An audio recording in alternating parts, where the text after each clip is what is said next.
Kalau ada pertanyaan apakah Anda percaya pada Tuhan dan bisa membuktikannya, maka ragam jawaban atas pertanyaan ini menurut saya ada beberapa ya. Jawaban dari kalangan teis, ateis, gnostik, dan agnostik saya kira berbeda. Nah, kalau menyimak jawaban Guru Gembul sejauh ini, dia percaya Tuhan, tetapi sudah selesai di situ, tidak perlu ada pembuktian, tidak perlu ada argumentasi, nggak perlu ada dalil-dalil, cukup diyakini. Melihat jawaban ini, tipe berimannya Guru Gembul menurut saya, ini hipotesa saya, teis yang agnostik. Ya. Bagaimana maksudnya? Mari kita bicarakan.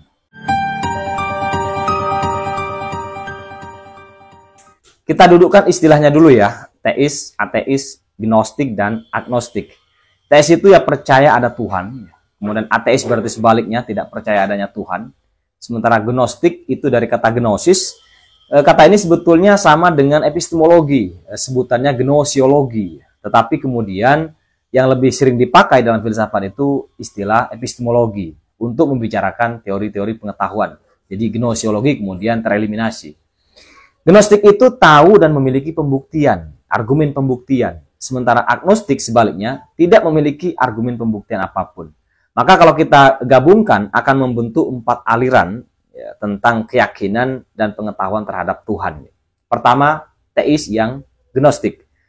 Jadi dia percaya ada Tuhan dan mengatakan dapat membuktikan keberadaan Tuhan itu. Bahkan pembuktiannya itu secara ilmiah. Wah, optimistik dia ya. Para teolog sepertinya ada di posisi ini menurut saya. Lalu kemudian yang kedua, teis yang agnostik. Dia percaya bahwa Tuhan itu ada, tetapi dia bilang tidak bisa dibuktikan. Apalagi mau dibuktikan secara ilmiah, wah itu ngawur kata dia. Tuhan itu ya wilayah iman, wilayah kepercayaan, nggak perlu dibuktikan. Bagi mereka begitu. Jadi bedanya dengan yang pertama tadi, sama-sama percaya Tuhan, tetapi yang satu bilang Tuhan bisa dibuktikan, dan yang satu tidak bisa dibuktikan. Nah, keduanya ini memang sering terjadi perdebatan dan bahkan di internal agamanya sendiri. Itu yang sekarang mungkin mau ditunjukkan antara debat Nuruddin dan Guru Gembul. Mereka keduanya sama-sama percaya Tuhan, tetapi yang satu bisa dibuktikan, yang satu tidak. Lalu mereka mau berdebat. Saya tidak tahu mau diapain sih sebenarnya sama mereka Tuhan itu. Oke, kita lanjut ke yang ketiga. Yang ketiga, ateis yang gnostik. Dia bilang Tuhan itu ya tidak ada. Kalau dibilang ada, mana buktinya? Oh, misalnya jawabannya ada alam semesta, beserta hukum-hukum di dalamnya, yang membuat semuanya ini terjadi secara teratur, penuh harmoni. Maka dia akan bilang, hey, itu semua kebetulan, kata dia. Alamlah yang menyiapkan semua itu, bukan Tuhan. Kira-kira. Nggak ada Tuhan itu. Lalu ditanya lagi misalnya, alamnya dari mana? Siapa yang nyiptain? Maka dia akan bilang, ya alam itu berawal dari sebuah letusan dahsyat yang disebut Big Bang. Dan kemudian berkembang terus ya sampai batas waktu yang kita juga tidak tahu, kata dia. Nah, orang-orang ateis yang gnostik ini memiliki argumen saintifik atau ilmiah yang kuat. Ya. Karena dia ini pelajar sains. Ya. Orang-orang di tipe ini kalau boleh saya sebut ya mungkin yang kita kenal dengan istilah 4 penunggang kuda itu ya. Ada Richard Dawkins, kemudian Sam Harris, ada Daniel Dennett, ada Christopher Hitchens, yang tentu saja dengan para pengikutnya. Nah, ateis gnostik ini kalau ketemu dengan teis gnostik akan lahir satu perdebatan yang dahsyat. Yang satu yakin bahwa Tuhan itu ada dan bisa dibuktikan, yang satu yakin Tuhan tidak ada dan dia punya semua argumen kira-kira untuk membantah tentang keberadaan Tuhan itu. Wah, ini perdebatannya pasti seru kalau kedua aliran ini ketemu. Ya. Lalu yang terakhir, yang keempat adalah ateis yang agnostik. Dia meyakini Tuhan tidak ada, tetapi dia tidak punya argumen apapun. Ya. Dan dia tidak membuat klaim apapun tentang ketiadaan Tuhan. Ya, ya pokoknya tidak ada lah. Gitu ya. Tak perlu kita berdebat soal ada, tidaknya, nggak perlu bukti macam-macam. Gitu ya. Pokoknya diam aja, ya mending bicara yang lain. Ini ateis yang agnostik. Lalu bagaimana dengan identifikasi Guru Gembul? Saya terakhir menonton percakapan Pak Guru ini dengan Felix Xiu soal Tuhan yang ilmiah itu katanya ya. Menurut saya problemnya masih ada pada bagaimana mendefinisikan apa itu ilmiah dan apa sih kaedah-kaedahnya. Karena dalam percakapan itu saya juga tidak menemukan penjelasan yang detail. Tetapi saya mencatat beberapa poin yang menurut saya ini boleh kita sebut sebagai kriteria yang dimaksud ilmiah menurut Guru Gembul. Pertama misalnya, Metode ilmiah itu selalu rasional dan juga empiris, bisa diuji berkali-kali dan hasilnya selalu sama. Kedua, seperti yang dibikin kriterianya oleh Felix Xiao ya, yang sepertinya disetujui oleh Guru Gembul ya. Di situ ada pendahuluan ya, seperti penelitian anak S1 katanya ya. Rumusan masalah, hipotesis, metode, penyajian data dan seterusnya. Tapi saya kira ini bukan ilmiah ya, melainkan penulisan ilmiah, teknik penulisan ilmiah. Ilmiah itu tak harus mulai dari pendahuluan. Ya, Anda bisa mulai dari masalahnya terlebih dahulu, atau mungkin Anda sudah punya pembahasannya terlebih dahulu, baru kemudian ditulis sesuai dengan teknik dan kaidahnya. Ketiga, kata Guru Gembul, kita menyebut sesuatu itu sebagai ilmiah kalau mengikuti kaidah ilmu. Kita menyebut sesuatu sebagai ilmu karena ada sistem pengetahuan yang mampu diuji dan bisa diulang-ulang dalam pengujian itu. Kata Guru Gembul begitu. Oke lah ya. Walaupun ini juga masih belum jelas menurut saya, karena kaidah ilmu itu seperti apa ya? Kaidah ilmu alam kah, ilmu sosial kah, ilmu sihir kah, atau ilmu apa? Lalu keempat, metode ilmiah itu mewajibkan kita dari awal sampai akhir, kata Guru Gembul, harus ragu dan tak boleh membuat klaim kebenaran. Soalnya sebelum mengatakan ini, Guru Gembul pernah bilang bahwa ilmiah itu harus empiris. Tetapi keraguan itu munculnya bukan dari empirisme, melainkan dari rasionalisme. Itu kalau kita baca misalnya karya René Descartes, Meditation on First Philosophy misalnya. Lalu soal klaim. Menurut saya ilmiah itu harus membuat klaim berdasarkan data yang dia punya. Misalnya begini, apakah saya ini hipertensi atau tidak? Tukang lab atau laborat ya, harus melakukan penelitian, ya, mengambil sampel darah saya, dan harus memberikan jawaban dari hasil data yang ditemukan di darah saya itu bahwa saya hipertensi atau tidak. Tidak boleh jawabannya saya ini hipertensi sekaligus tidak hipertensi misalnya. Ya bingung nanti saya.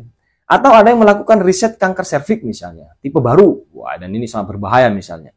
Ya itu benar misalnya tipe baru ini ada sekaligus tidak ada karena tidak ingin membuat sebuah klaim. Wah, ini repot juga nanti, bisa berbahaya bagi orang-orang yang terkena kanker serviks ini. Kemudian kelima, rasional itu sebetulnya belum memenuhi kaidah ilmiah. Nah, ini lagi-lagi apa sih sebetulnya kaidah ilmiah itu? Apakah hanya harus empiris saja yang memenuhi ilmiah? Ya? Walaupun sebetulnya kalau kita mau mendalami sedikit lebih jauh, tidak ada sesuatu atau tidak ada yang murni empiris itu tidak ada, yang sama sekali tanpa rasio itu tidak ada. Ranah indera kita pun menurut saya itu masih berbau rasional. Ya.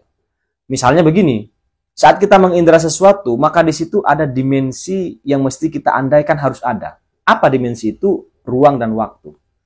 Ruang dan waktu ini kan tidak bisa kita tunjuk mana sih sebenarnya ruang, mana sebenarnya waktu. Jadi ruang dan waktu itu perkara subjek, perkara rasio, bukan empiris. Ya. Maka kalau dalam setiap penginderaan kita memerlukan dua dimensi ini, berarti setiap penginderaan itu atau setiap yang kita sebut sebagai empiris itu sekaligus rasional berarti. Terus bagaimana kita bisa lari kepada suatu pengetahuan empiris yang sama sekali tanpa rasio? Nah, ini agak aneh ya. Jadi saya melihat apa itu ilmiah dari Guru Gembul ini belum lengkap. Bagaimana kaedahnya yang dimaksud juga belum dielaborasi dengan sangat detail.